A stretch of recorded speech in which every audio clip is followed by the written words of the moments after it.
Hi YouTube, this is Chris.com.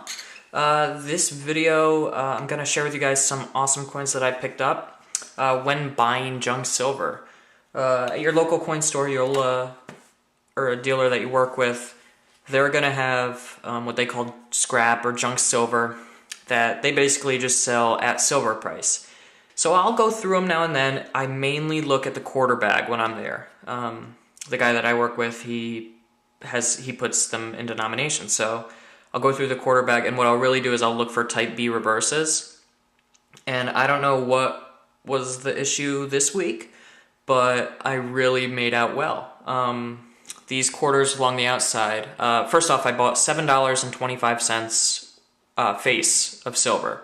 And these ones, there's a $3.25 on the outside here of just regular quarters, 90%. And what I like to do when I do pick out the 90% ones, is I like to go for ones that are in better condition. And the reason is not because they have a numismatic value, but there's less silver worn off. So I actually included this one. It's a 1936, and it's on the verge of being slick. It's a G coin.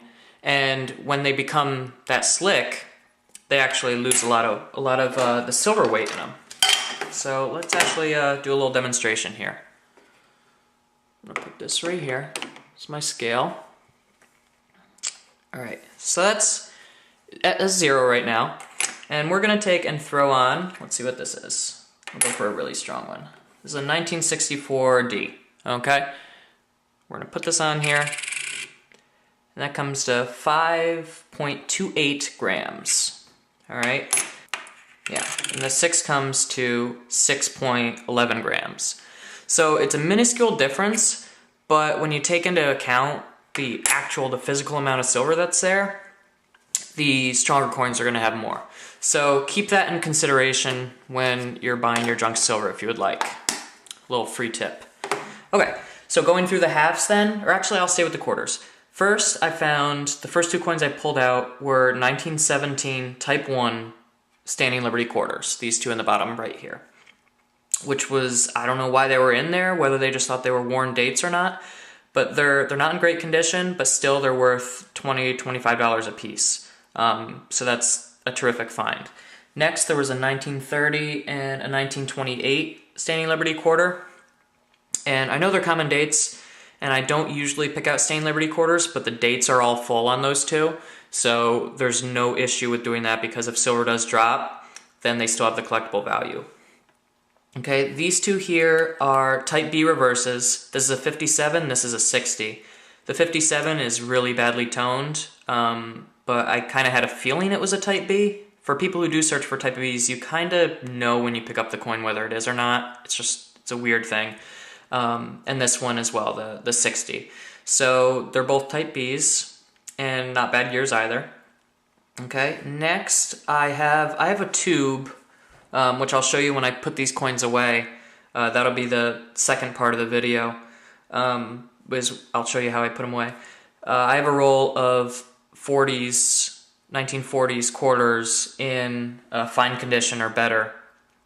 So these are both fine coins. So like I said, if silver drops again, then they're gonna hold their numismatic value because they're in better condition.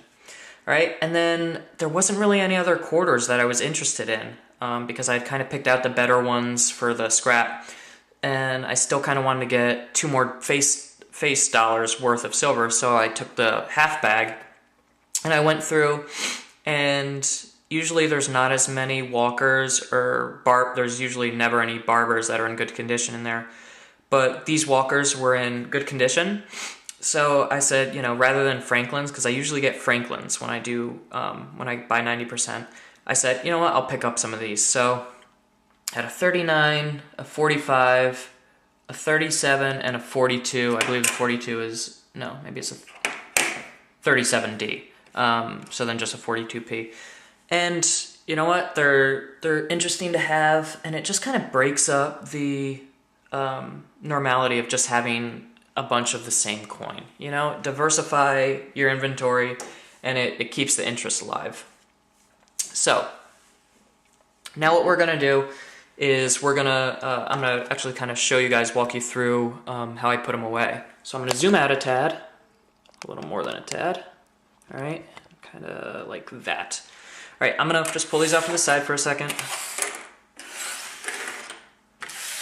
All right, and I'm gonna bring this in.